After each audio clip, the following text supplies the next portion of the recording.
ناظرین، آج بشرا be be Adiala jail میں چیئرمین تحریک انصاف عمران خان سے ملاقات کرنے پہنچی تو انتہائی سخت سیکیورٹی کے باوجود چند مظاہرین نے احتجاجی مظاہرہ کیا اور بشرا بی بی کی گاڑی کا گھیراؤ کر لیا۔ ان مظاہرین نے بشرا بی بی کے خلاف عدت میں نکاح نامنظور اور کالا جادو نامنظور کے نعرے لگائے۔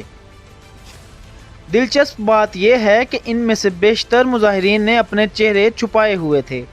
اس کلپ کے سامنے آتے ہی مختلف صحافیوں اور تجزیہ کاروں نے اسے عمران خان کو کل عدالت پیشی سے روکنے کا حربہ قرار دیا تاکہ جواز پیش کیا جا سکے کہ سیکیورٹی کی صورتحال انتہائی خراب ہے۔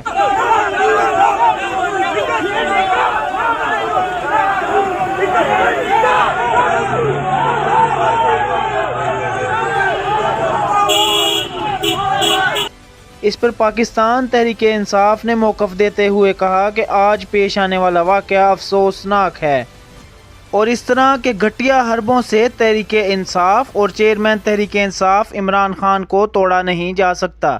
اب دیکھنا یہ ہے کہ اس واقعے کے بعد کل عمران خان کو جوڈیشل کمپلیکس پیش کیا جاتا ہے کہ نہیں۔ اس کا فیصلہ جلد سامنے آ جائے گا۔